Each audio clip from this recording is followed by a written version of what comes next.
Hi, this is Ikenke from Blue Steel Auto School again.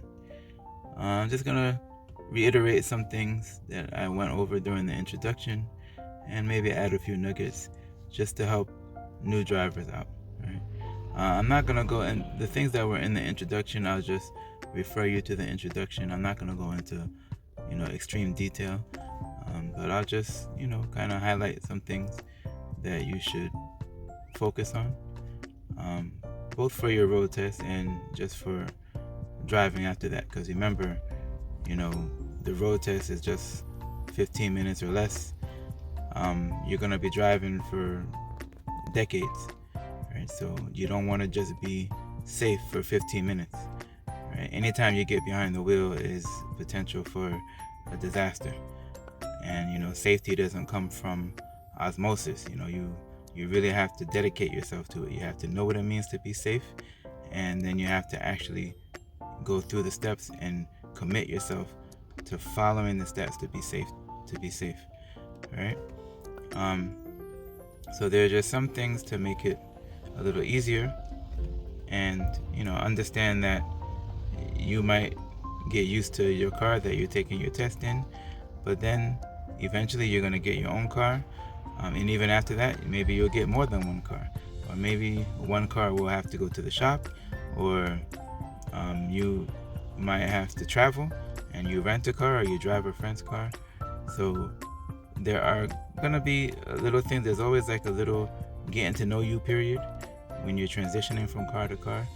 I'll try to touch on the most important things that are universal, but I mean, just the basic controls, the pedals, the wheel, they could be more or less sensitive, tighter or looser, from car to car. So whenever you're transitioning from one car to another, even a seasoned, driver, it takes them time to get a little acclimated, from one car to the next, right? So I'm just going to discuss some things you should be looking for, some things the examiners are going to be looking for, and some things you should just be aware of. All right. Now I'm going to switch to the other camera. So as we discussed before, when you first get into the car, seat mirrors and belt, this car has this bar right here. Right. So you pull this bar to slide your seat forward and backward. Right. Seat mirrors, belt, and then you have your handles on the side here. Right. The big one in the front is to raise and lower the seat. The little one towards the back is to move the back of the seat forward and backward. Right? Your mirrors, as I said before, just quickly, this mirror is the rear view mirror. You want to see the entire rear windshield, just like this. This mirror is your right side view mirror, and you adjust them with this over here. Right? So you have your left and right switch to select which mirror you want to move, and then you use the pad to adjust the mirror, right? So the key has to be in this position for most cars to be able to adjust your mirrors, this position or beyond, right? Before that, the mirrors won't work. The battery isn't on, right? So I'm just gonna adjust this mirror, so that you can see the door handle for the back door in the lower inside corner. All right, that's it. You just want to see a little sliver of your car. You don't want to see too much. Just a little bit of your car, mostly road. Right? Same idea on this side. A little bit of your car, mostly road. Right? And then of course you put your seatbelt on. All right. Now on the road test, you don't want to start the car without permission on the road test. So you can do your seat mirrors and belt without permission, but you need to wait for them to ask you to start the car. At which point, when they give you permission, you should get in the habit of pressing the brake, right? And you can start the engine. All right. Down here you have your pedals, right? Remember, gas and brake. Again, we went into detail in the introduction. A good idea is to have your heel on the ground in between the pedals, and just pivot your foot like this. You don't want to have your foot all the way in the middle of the brake, because now it's harder to transition to the gas, right? So you should have your heel placement in the middle, and you just go like this, right? And having your heel resting on the ground is better for your leg. It keeps your leg from getting too tired, and it's better for your control, right? It's much easier to control how much pressure you're applying. Remember, these are basically pressure switches, right? So the more pressure you apply, the more reaction you get from the car, right? So in order to prevent, if you have your foot in the air, it's hard to control how much pressure you apply. You keep your heel on the ground, you can just gradually apply your toes, pressure with your toes, right? And you see how where my foot touches the brake is on the right side, not in the middle. All right, so that's how you do that. Okay, so you have to understand how to control the pedals, how to control the wheel. Right, you're supposed to hold the wheel at 10 and 2. So think of a clock. Right here is 12 o'clock, 11 o'clock, 10 o'clock. Hands at 10 o'clock. This hand should be, 12 o'clock, 1 o'clock, 2 o'clock. This hand should be right here, right? 10 and 2, all right? And you turn the wheel hand over hand, right? Up here, we've discussed, again, I won't go into detail. Tachometer on the left, tells you how hard the engine is working, how fast the pistons are pumping, basically. In the middle, you have your speedometer, which tells you how fast you're actually moving. So they both measure speed, but the tachometer measures engine speed, and you see the red area there. You don't want to, that means you're working the engine too hard and you're damaging the engine. That's what they call a red line, or the no zone, or the stupid zone, or idiot zone. You don't want to rev your engine that high. But if I tap the gas lightly, you see it pops up. All right, and look at the actual rating, right? I'm not sure if you can actually make that out. If I get a little closer, you see it says 1,000 R per minute. So look at what that number is. Different vehicles, it might say 100, it might say 10, it might say whatever. But for most cars, it's measured in 1,000 revolutions per minute, right? That's how fast the engine is going through its cycles, right? So each one of these numbers is 1,000 times 1,000, right? This measures how fast you're going, right? So of course the engine has to work faster to accelerate you to a higher speed, right? But then once you get to a certain speed and you maintain that speed, the engine can relax a little bit, right? It has to have some constant power to maintain that speed, but not as much as when you're accelerating, right? So that when you're accelerating, the RPMs will go up, and then they'll calm down once you maintain, right? You have the odometer there, tells you how many miles are on the car, and you have the gear indicator. Very important to understand the gear indicator. The gear indicator tells you exactly, what gear you're in.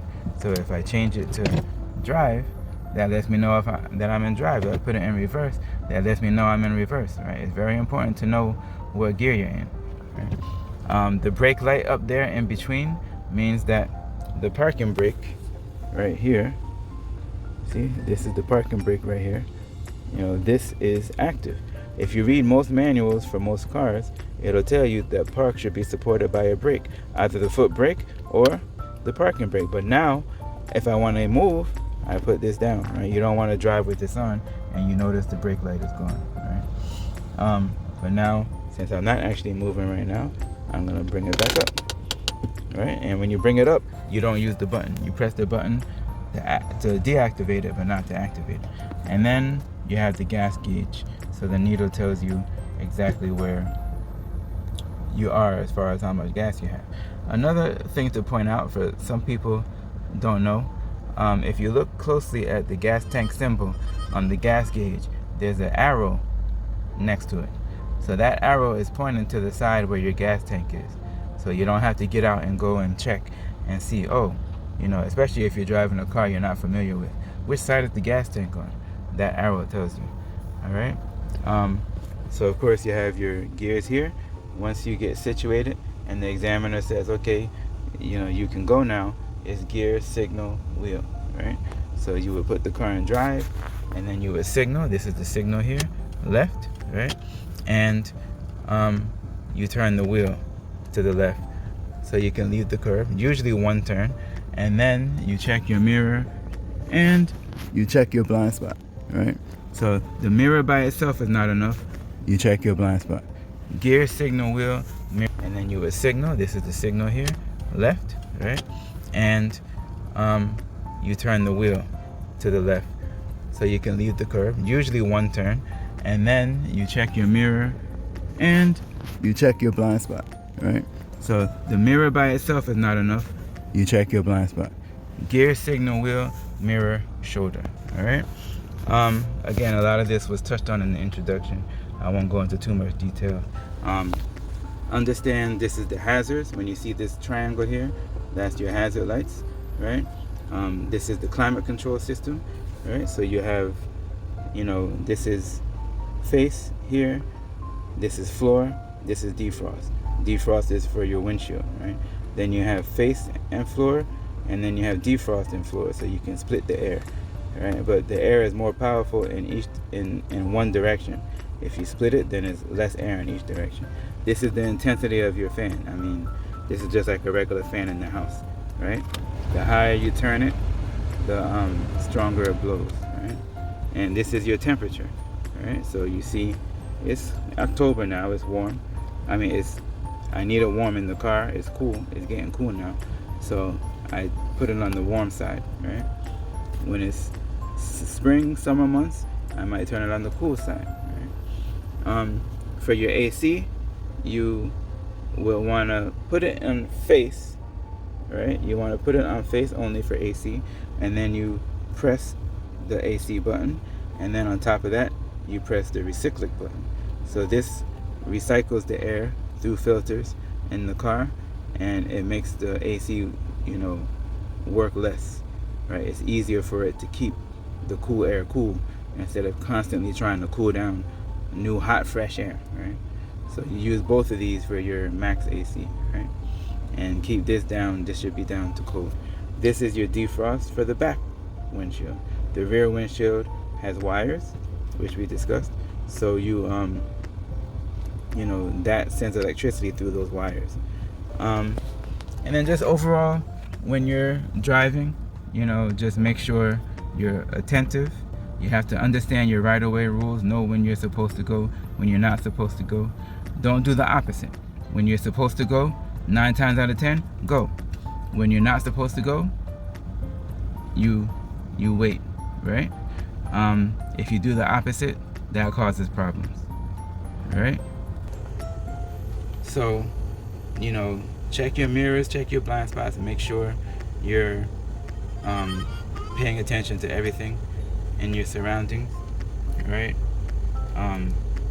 Pay attention to detail, right? So if you're about to make a turn, and the way I teach, 10 miles an hour, get into your position, mirror to curb for most turns. If it's a two-way left turn, front to the middle, and you do one turn of the wheel for most cars. If it's depending on the car, some cars have tighter turning radiuses, some cars have wider turning radiuses, so you might have to adjust depending on the car, but most cars is going to be one turn. So one turn literally means one turn. So that means if the wheel starts in this position, it has to go all the way around and come back down, right? That's one turn. You have to know where the center position of your wheel is and get it back there. If you go from here to here, that's not one turn. Here to here is not one turn. It's got to go completely around, right? That's what one turn is. 10 miles an hour literally means 10 miles an hour, right? So you have to get the needle to 10 miles an hour, not to 2, not to 20, to 10, right? Same thing with a speed bump. You're hitting a speed bump. You slow down, you see the speed rating, it says 15 or 10 usually in New York. You subtract 5, get to that speed, let it roll. Don't press the brake at the last second before you hit the bump. You press the brake before you get to the bump, and then let the car glide over the bump. Because when you press the brake at the last minute, remember the front of the car dips down when you press the brake. So you don't want to dip down and hit the bump at the same time. So you want to get the dip out of the way and then let the car recover and just glide over, right? So just little things. I hope that helps you in your journey. We will add some more videos, obviously. Please like or comment, and please subscribe so you know when the next one is. Alright, so again, Ikenke from Blue Steel Auto School signing off. Hopefully you learned something today.